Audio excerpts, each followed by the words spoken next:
Hello and welcome to ESG Talk, your go-to source for insights and advice from leaders in environmental, social, and governance. I'm your host, Steve Soter. Today, we'll be replaying a popular episode from Season 2 featuring Steve Manocchio, who, in addition to having a great name, is the head of global finance, compliance, and risk management at Cisco, a global technology leader. Steve brings a great perspective on what it takes for companies to create reliable and trustworthy ESG reporting. Like me, Steve once worked for a public accounting firm. In our conversation, we discussed the importance of bringing an accountant's mindset to ESG reporting and the need for internal controls to help mitigate the many risks that could impair the accuracy of your data. And with that, let's all listen in. Well, to kick things off, I want to talk about why reporting on climate and ESG alone isn't sufficient. So, in your words, why is it important to give context and tell the whole story? Yeah, it's a great question. I mean, I view it like as a cultural shift. The concepts and theories around climate, sustainability, social responsibility, if you think about it, they're not all that new. We've been talking about those areas as a humanity and, for decades, we've been wrangling these matters. The way that we look at it at Cisco and, just as a point of reference, Cisco has been voluntarily reporting a number of these metrics and these points for well over 20 years. But the company and I think humanity as a large has to view this as really one community, one planet with one objective, really to get to those, better state environments and a metric and goals that we all want to achieve. I think the connected tissue of working together as people, organizations, and governments is going to be absolutely critical for us to impact change in this area. So, when you think about the reporting aspect of it, I think it's important that we're moving towards more transparent reporting to various stakeholders. But the reporting alone isn't the story. It's how we as a society are moving towards achieving these goals for a better future for us all and our children. One of the things that I think about, former financial reporting practitioner, is the role of assurance. And I'm certain that that's been high on your list of things that you've been thinking about recently. In a survey conducted by Workiva and PwC in March of this year, the survey found that almost all, or at least 96% of the executives who responded, stated that they would proceed with independent assurance, whether it was required in the final SEC climate disclosure ruling or not, which certainly speaks to the value of ESG reporting just beyond regulation. And I'd love to hear from you.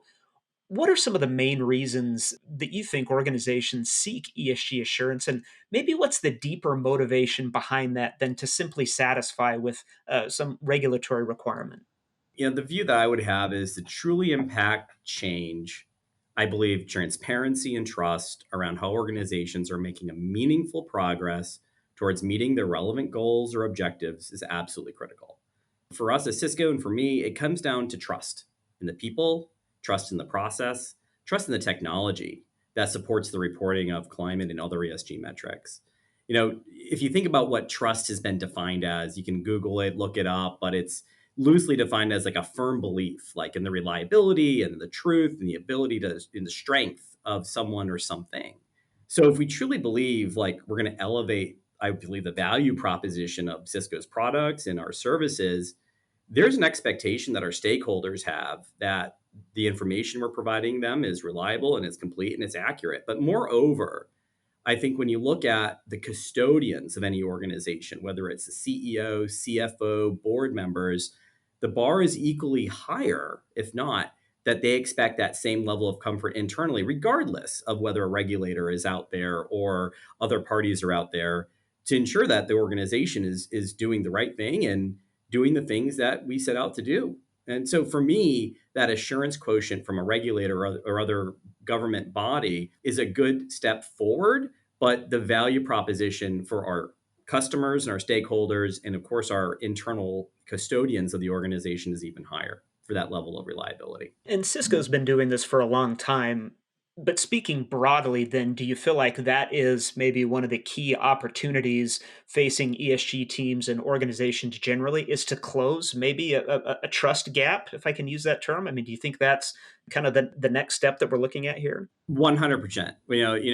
Trust is going to be the currency of tomorrow, really, as we see it. And the trust gap with organizations that are providing products and services to consumers, needs to be bridged. And that bridge is not just going to extend from organizations such as Cisco, but all the providers that we procure services from, whether it's airlines, whether it's raw materials, whether it's, organizations that make component parts. The extension of trust kind of now leaves the four walls of Cisco and our organization. It really extends much more broad across the ecosystem.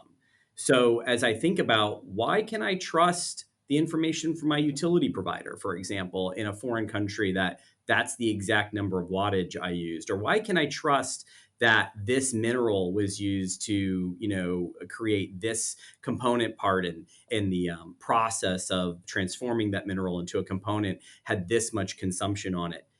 These are questions that we're going to have to analyze and wrangle, but the trust quotient is broad reaching at this point, and garnering that trust is something that is going to require a foundational shift in my mind on how organizations provide that assurance back to their constituents, and how other parties such as public accounting firms and other bodies such as regulators and the like kind of help implement control points and process, procedure, and otherwise to help elevate the trust quotient for those organizations.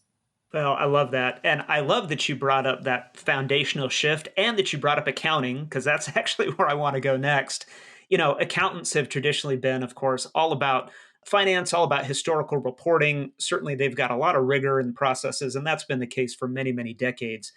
But what's really interesting to me is how they've stepped into this new role with respect to ESG, where they're really helping to drive, it seems like to me, meaningful changes and impact, driving impact in ESG initiatives. And so I would love to hear from you. How have accountants positioned themselves to enhance ESG efforts within their organizations? And then also bridged the ESG implications on the financial results and the financial implications. Yeah, I was in public accounting for well over 20 years, and the one thing I learned that maybe I didn't actually take away when I went to college was accountants are foundationally historians. That's what they are. Accountants have a unique skill to tell the story, the history, what happened. And if you stop and you think about it, it's so analogous to like how we've written books about wars or events. It's someone telling the history of something, and that's what accountants do really well, and that's what they do. And why do you rely on it? Because the way and the methodologies accountants have evolved over time to give comfort over the completeness and the accuracy and the validity of that information they're recording historically is a skill set, and there's methodologies that's evolved to kind of help strengthen the reliability of what they're reporting. Think about the analytical skills, that an accountant comes with, and the risk and controls mindset that accountants come with.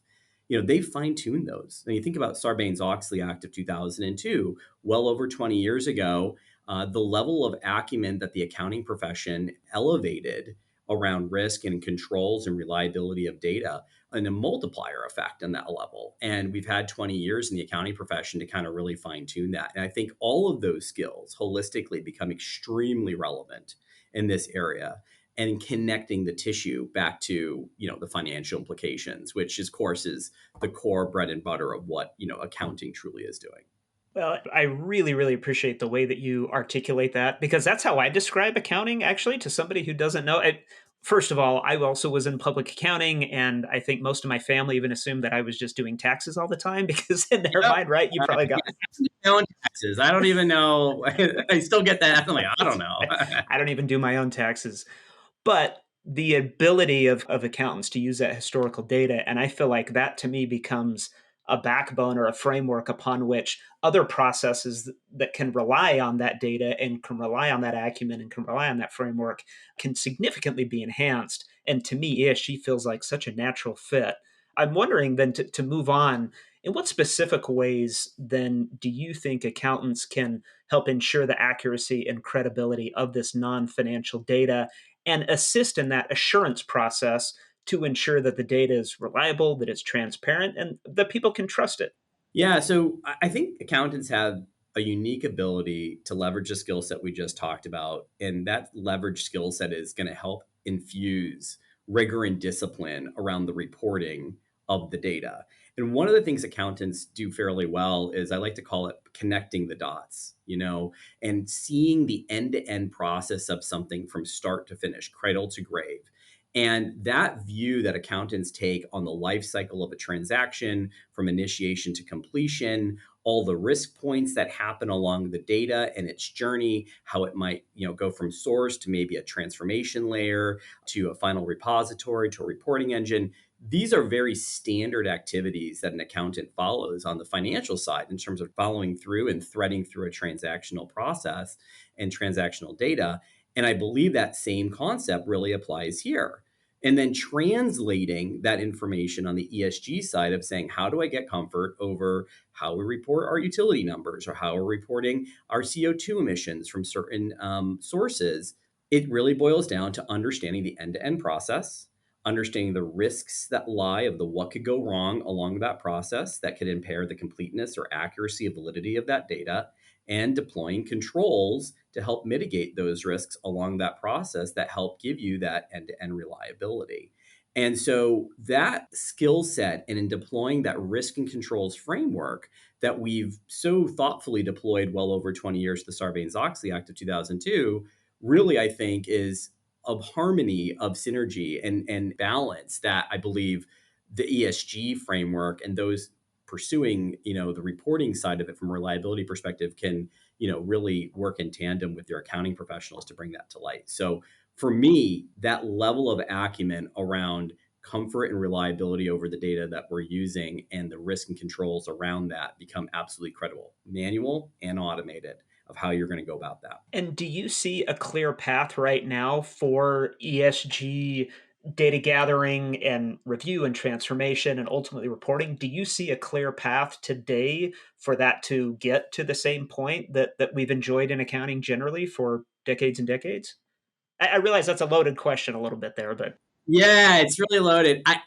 The half glass full, Steve would say, absolutely, there's a clear path, there's a way to get there. But the reality is, it's pretty murky. I would argue the water is pretty gray on this one, and we're going to have to navigate that gray. And it goes back to, do we truly, at this juncture in our journey as humanity and as a society, have we truly appreciated how all the data and all the information is collected, aggregated, changed, manipulated from the beginning to the end, especially when you think about scope 3 emissions, things that well are with outside the four walls of an organization's control. It's going to take some time for not only those individual organizations that are in that scope 3 area to kind of get their houses in order, for lack of a better word, in terms of the reliability of their own data, but also for, I would say, the accounting profession and those in the assurance profession to demonstrate a third party assurance professional standard that gives reliability of that information.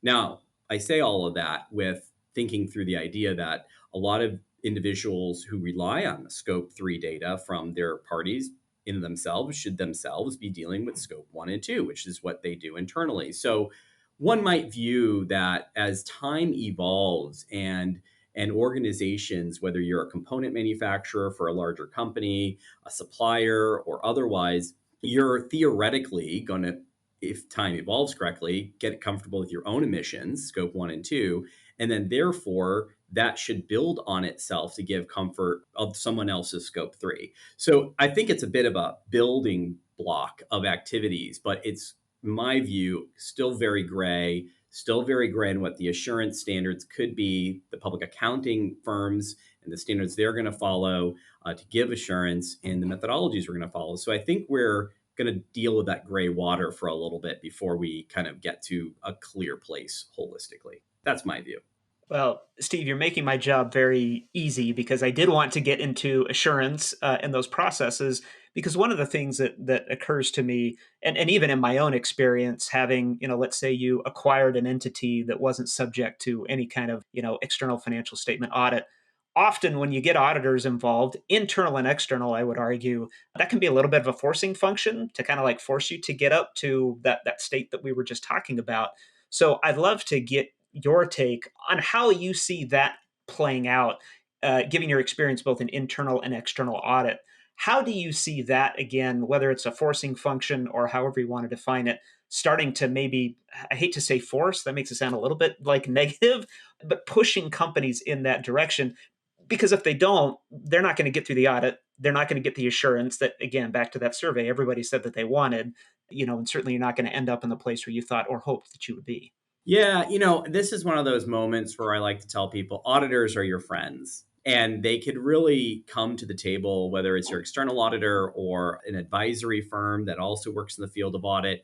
These are going to be your best friends through this process. And what they're going to do is help give that lens and that light around kind of where your risk profiles are on the reliability and the completeness and accuracy of that data, and how you might take certain twists and turns, controls, and otherwise to mitigate that risk, whether it's input output controls when you may have no comfort over a black box system, as an example, and you just kind of all know what's going in and what's coming out. So, okay, how do we put some controls around that? And all these kind of different mechanisms of gaining some level of assurance. And may not always be a high level of assurance. And maybe we only need a moderate level of assurance, that you kind of have to go through that journey to kind of figure out where your risk profile is. And your auditors, external or advisory, are really best primed to kind of help partner with you to think through those risk profiles. And they've done this. This is, again, part of the DNA of what these firms and these organizations and these professional service organizations have done. I would tell everybody, don't go it alone. This is a team sport in many ways. And it's going to take, in my opinion, a community of people to get to we need to get to. I often call it ESGC, the C standing for community. And that community extends not only between finance and, of course, like workplace resources and engineering, but I would argue that community extends well beyond that to your advisors, your auditors, of course, all your suppliers. And unless we work together as a community, we're never really, in my opinion, going to really truly achieve that reliability and that assurance standard, because it creates accountability when you work together in that nature, in my mind. I mean, that's exactly how I viewed it. I would say that some of my best, most successful work experiences and some of my worst, least successful work experiences have actually hinged on my relationship and partnership actually with external auditors. As you knew, 20 years in public accounting, sometimes that can be really adversarial, which is most unfortunate. Sometimes it can be just a beautiful partnership where you can, accomplish some amazing things. If I may, Steve, do you have any advice for teams, especially ESG teams, who are looking with maybe feeling a little bit like this is a bit of a daunting task to actually engage in that partnership? Any advice or counsel you would share with those teams on how they could partnership for the outcomes you shared?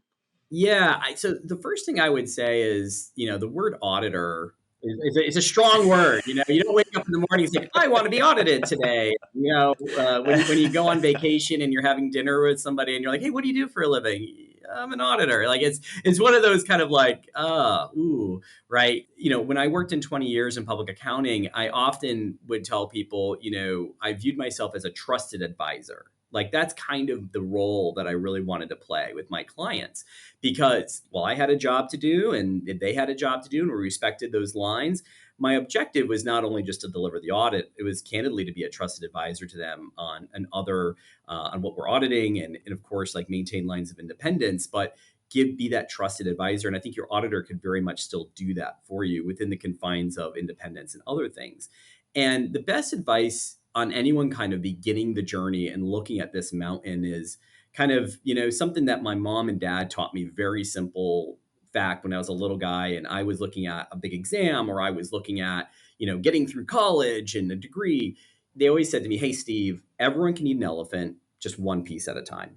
And I think like that has served me very well, is start small, start with something that you can consume easily and kind of work your way out. You'll see that there's momentum and there's progress that builds very quickly, and you'll find that it'll come and you will see the progress and the elevation that will help get you to your goal. But if you look at it as one giant mountain, you're never going to get there. It's one piece at a time. And partner, work with your advisors, work with your auditors, work with your engineering teams. Everybody has the same objective. Everyone has the same goals.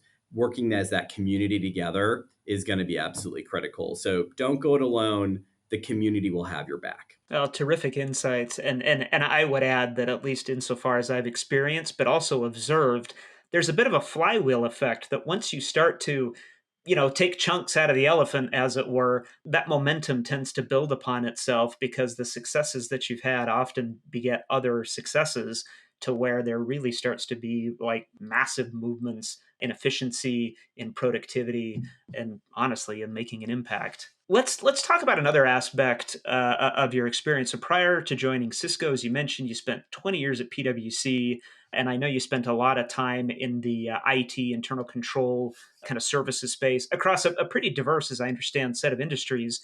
So I'd love to ask you about the technology aspect of that and how that can help and play a role in addressing the complexities of ESG and financial reporting, and maybe even what technologies you see today that are most promising. So, I spent a lot of time, like you said, in the risk and control space, specifically in the technology space, as it relates to it. And we're not going to get there, let's be candid, without the reliability of appropriate technology for us to do this. For organizations such as Cisco, 50 plus $1 billion multinational, we have data coming in from a plethora of sources, and data is truly the foundation of everything that we do to make decisions, to report information, to predict things, to respond to things. And so where we would view technology kind of intersecting is start with the basics, right? So there's a concept of information technology general computer controls that has existed for many, many years. These tools and technologies that support your ESG metric reporting. Step one, put the basic IT general controls around those systems. I will highlight to you that, as you begin that specific journey, it'll be fairly illuminating the variation of systems that a company is using to collect data and report on that data. And I often refer to this as conceptually like grandma's basement. If you've ever been to your grandparents' house, you walk on the first floor, typically, it's all kind of put together quite nice. And then, they've likely lived in that place for decades, if not longer, and things end up in the basement. Right. And, it's not till maybe years later that you go into grandma's basement and you realize, whoa, there's a lot of stuff down here I didn't realize. And you begin uncovering that. And I think with ESG reporting and data collection, it's somewhat like analogous to walking around grandma's basement. Like on the financial reporting side, from a Sarbanes-Oxley perspective, we've been sitting there going, oh, we know what the key systems are, right? It's our general ledger or our payroll system, right? Pretty well boxed in. But when you start going through that end-to-end business process walkthrough and understanding where all that data is coming from, it's a lot like searching through grandma's basement. You're like, oh, wait, this is a small in-house built software sitting under someone's desk. Or, oh, wait, this is all just in a spreadsheet. Okay, who has access to that and how does it change? And so technology controls around where the data is coming from, the system is very basic. And then deploying other relevant controls, whether it's interface controls on the completeness and accuracy of data transmission, how data is being transformed, all of this stuff is going to play a role. And then let's not even get into AI, right? Because AI is going to then possibly continuously evolve. And how is data going to be transformed or evolved through the use of AI? So we've got a few hurdles there, but the key element I would take away from this is the technology landscape that we are living in the ESG space. I would argue is much more vast than the technology landscapes that we lived or are living in within a Sarbanes-Oxley framework. So don't underestimate the need and the value for your technology controls experts to partner with you through this journey, because the basic foundations of reliability come from those general computer controls. Well, I need to add that I absolutely adore the grandma's basement analogy. As a kid, I loved grandma's basement. As a controller, it scared me to death. So, if you don't mind me asking, if I could, I would like to just get kind of a quick take on AI, specifically with respect to the controls. It's a conversation that we've been having quite a bit. And one of the things that I think about is, okay, how do you allow proper experimentation with AI by teams in order to get quick wins? It seems like even using today's capabilities, there's probably some gaps that you can kind of quickly close. but there is a very important broader governance question and control question. And I'm just curious, since you've been in the space for a long time, how are you thinking about AI? Yeah, and I would use the word carefully. AI is one of those things where the curve of progress is will grow very quickly and it compounds. So as AI gets smarter, it's going to compound and compound and compound and compound and get to a crescendo where it's doing some really incredible things, but also possibly from a controls and risk mindset, some very scary things. So I would argue in our space, we're proceeding with caution, using AI in very controlled and boxed in spaces where we have an ability to understand exactly kind of its use and its user base of it. From a risk and controls perspective, we're going to apply those general controls that we all know about because they still foundationally apply. But then there becomes this concept of governance over AI and who's governing the algorithms and the just natural learning that the algorithms will create from the nature of AI and the governance over that. So where we're focused on it is deploying it thoughtfully and carefully using our general controls that we have, but also layering on that oversight and governance model to make sure that as AI evolves in its use and its breadth, that we are monitoring that from a risk management perspective. And it kind of goes to this concept that auditors have been deploying for many years, that the SEC and the PCAOB have been talking about in recent publications around ongoing risk assessment and entity level controls, thinking about the highest form of the COSO framework. I think that same concept can be readily applied to how you begin deploying and using AI. Tone from the top, starting on that governance on the way down. It's really a neat tool. We've used Chat GPT. We probably all wrote a poem from it at some point at this juncture. But it really does require that top-down risk-based governance approach, I think. And that's kind of the role and the rollout that we're taking with it. And I think that ongoing risk assessments becomes really, really important for just how fast that is going to change. So I think that's spot on. Well, Steve, as we get ready to wrap up, I'm sure our listeners would love to hear just any perspectives that you might have on the future evolution of disclosures and ESG reporting generally. Are there any trends or changes you anticipate, and maybe what the impact of those might be to businesses, stakeholders, or investors? Yeah, so a couple of things I'd highlight. I think one evolution that we're going to quickly see is I think the professional services industry, the public accounting firms, they're going to quickly evolve to standardizing how they provide third-party assurance to other constituents around the completeness and accuracy of data and the controls related to that. Obviously, a lot of us are familiar with SOC 1 and SOC 2 reporting. I think a lot of the principles around that will be applied, but I still think there's a lot of fine tuning. So I think one future step would be third party assurance and the evolution of third party assurance. So I think that's going to be a pretty critical cog in the wheel of things of getting comfort. The other thing I think that we're going to tend to see is connecting the tissue on doing all these wonderful ESG things back to the financial implications of it. So making sure that we not only are trying to do the right thing for humanity and meeting those goals, but how do we do that in a balanced, sustainable, and economic way?